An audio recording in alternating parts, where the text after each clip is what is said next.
तो expiry date जैसे कि हमने आपको बताया था कि थर्सडे को, लास्ट थर्सडे को जितने भी कॉन्ट्रैक्ट हैं मंथ के वो एक्सपायर होते हैं।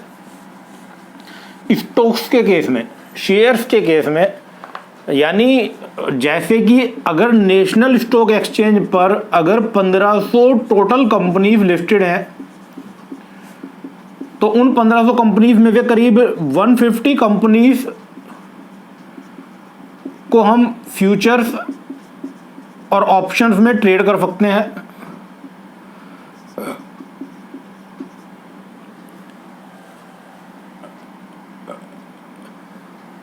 तो जो 1500 कंपनी में से 150 कंपनी के हम फ्यूचर ऑप्शन में ट्रेड कर सकते हैं, तो उनमें से ये 150 कंपनी के जो कॉन्ट्रैक्ट हैं ये हर मंथ के लास्ट थर्सडे को 3:30 पर एक्सपायर हो जाते हैं। लेकिन अगर आप इंडेक्स में काम कर रहे हैं, यानी निफ्टी और बैंक निफ्टी में काम कर रहे हैं,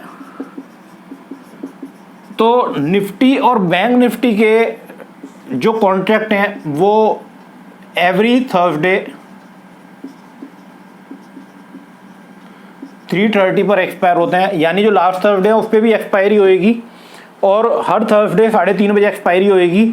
लेकिन जो लास्ट थर्सडे 3:30 बजे एक्सपायरी होती है वो एक्सपायरी थोड़ी सी इंपॉर्टेंट एक्सपायरी है और उसको आम भाषा में बड़ी एक्सपायरी भी कह देते हैं, क्योंकि ये एक्सपायरी हर हफ्ते होती है और इसमें इतनी वॉलेटिलिटी नहीं होती। लेकिन जो बड़ी एक्सपायरी होती है जो लास्ट थर्सडे में होती है उसमें सबसे ज़्यादा वॉलेटिलिटी होती है। तो जैसे कि मैंने आपको बताया था कि अगर आप इंडेक्स ऑप्शन में ट्रेड करते हैं तो यहाँ पर फिजिकल डिलीवरी जरूरी नहीं है। यानी जो अगर कोल का बायर है तो क्योंकि कोल के बायर को अगर उसने 50 रुपये में 1500 रुपये की रिलायंस की कोल बाई की तो ये उसका राइट है कि वो 1500 रुपये में शेयर को खरीद सके। तो अगर 3:30 बजे तक कोल के बायर ने लास्ट थर्सडे को उस कोल को नहीं बेचा तो उसको 1500 रुपये के हिसाब से वो शेयर खरीदने पड़ेंगे। और वो अगर 1000 शेयर का लोट उसने ऑप्शन खरीदा तो आपको उसको अगर शेयर की कीमत 1800 रुपये भी है या 1500 रुपये भी है तो या 1400 रुपये भी है, उसको जो भी प्राइस लास्ट थर्सडे को होगा उसके हिसाब से पूरे 1000 शेयरों का पैसा देना पड़ेगा और उन शेयर्स की डिलीवरी लेनी पड़ेगी। इसी तरीके से जो कॉल का सेलर है उसको डिलीवरी देनी पड़ेगी। तो इस फिजिकल सेटलमेंट से बचने के लिए लास्ट थर्सडे 3:30 का इंतजार ना करें और अपने सौदे को वेडनेसडे या थर्सडे 2 या 3 बजे तक स्क्वायर ऑफ कर लें। क्योंकि अगर आप कॉल के सेलर हैं तो हैवी पेनल्टी आपको देनी पड़ सकती है, क्योंकि आपके पास अगर शेयर नहीं है तो। और अगर आप कॉल के बायर हैं तो आपको इतने सारे शेयर खरीदने के लिए पूरे पैसे देने पड़ेंगे।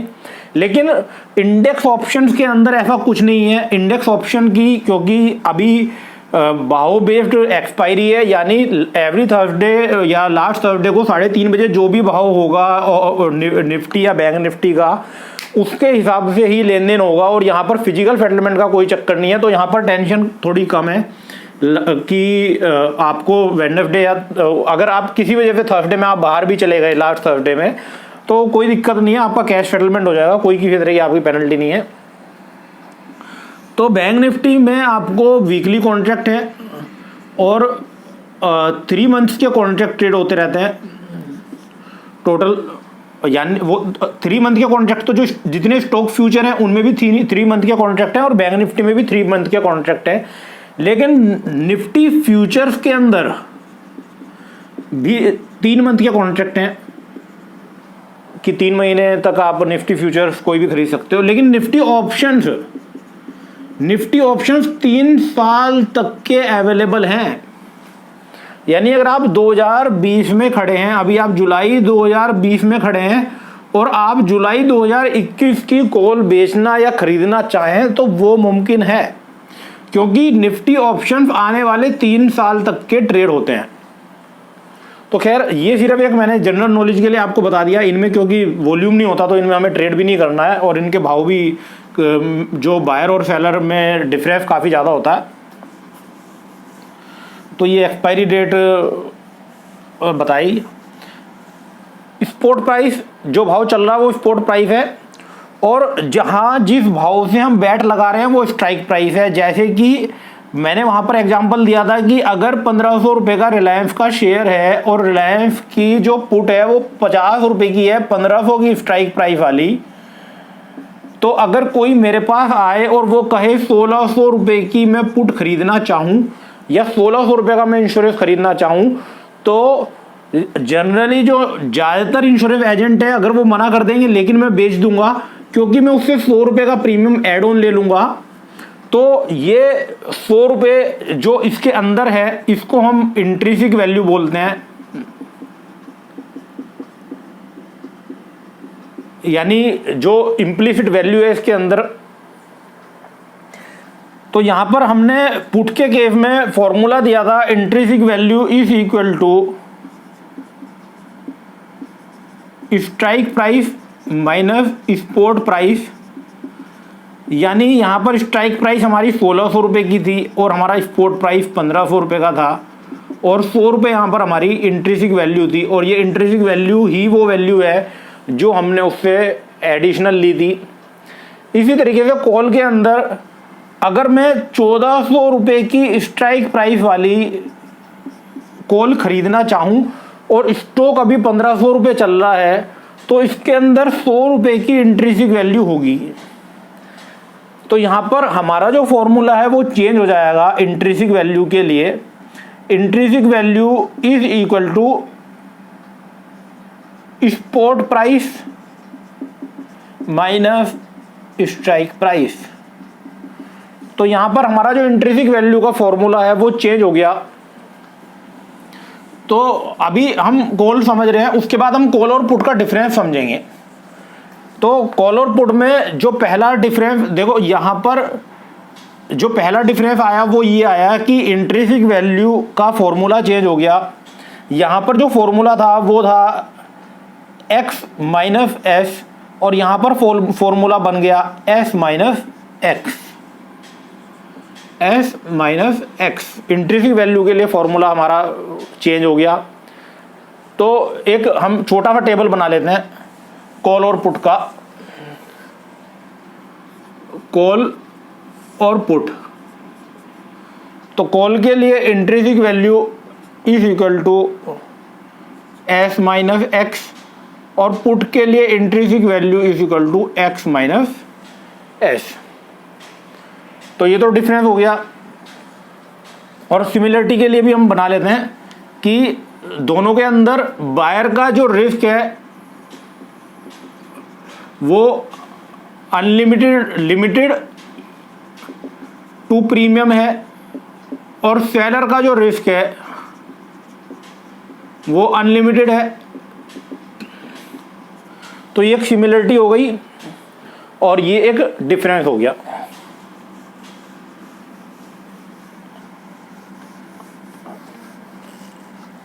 देखो इन दी मनी, वहां पर इन दी मनी तब थी जब उसके अंदर इंट्रिंसिक वैल्यू थी, यानी अगर शेयर का भाव 1500 रुपये चल रहा था और 1600 रुपये की आप पुट खरीद रहे थे, यानी 1600 रुपये की स्ट्राइक प्राइस की आप पुट खरीद रहे थे, तो उसके अंदर तब इंट्रिंसिक वैल्यू थी। और यहां पर अगर आप 1500 रुपये शेयर का भाव चल रहा है और 1400 रुपये की कॉल बाई करते हैं, तब उसके अंदर इंट्रिंसिक वैल्यू है।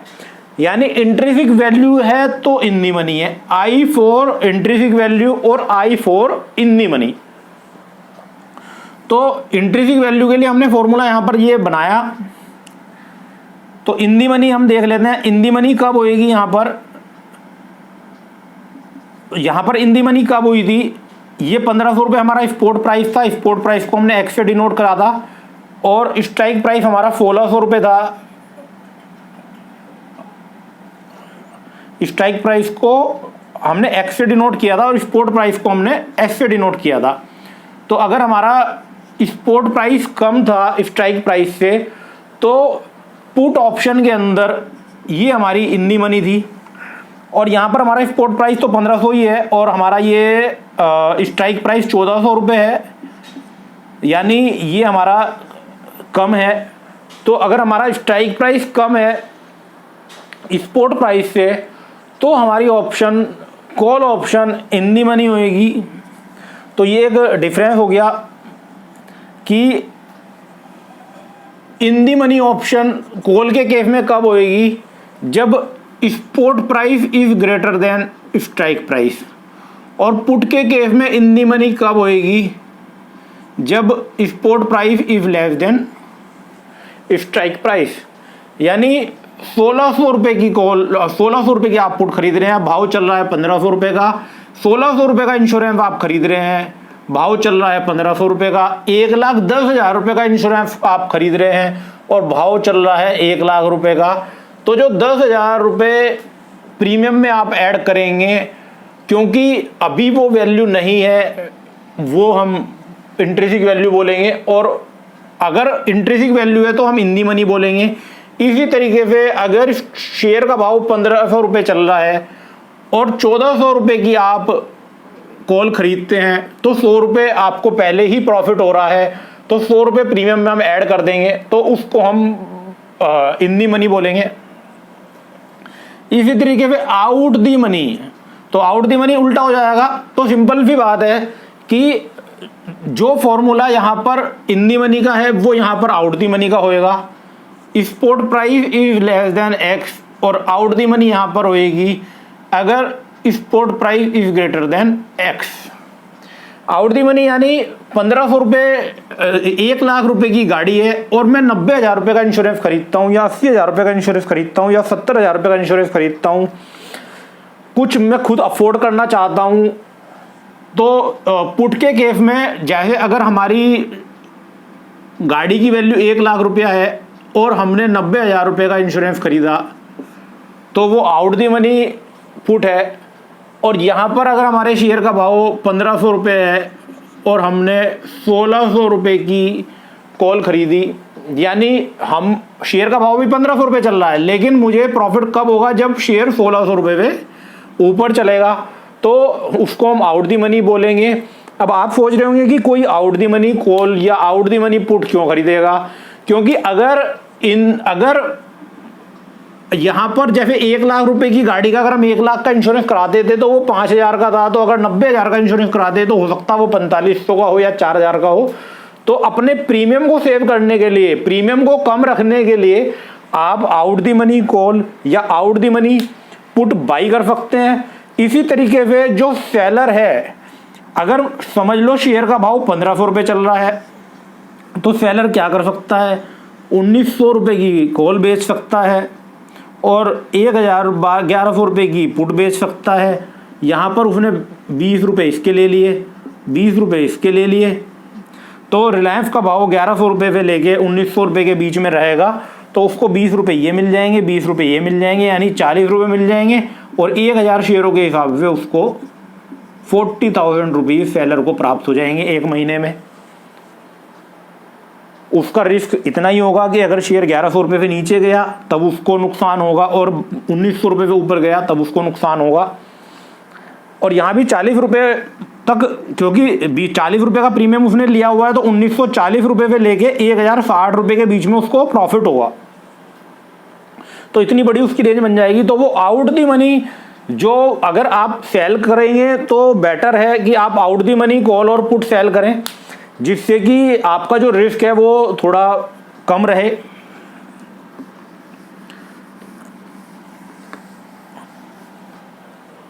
तो यहां पर हमने ये आउट दी मनी का जो डिफरेंस है ये भी समझ लिया।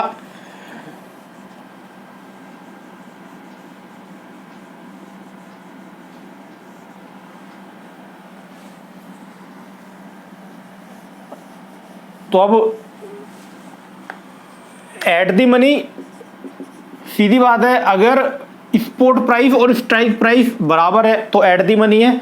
तो कॉल और पुट में ये सिमिलरिटी है।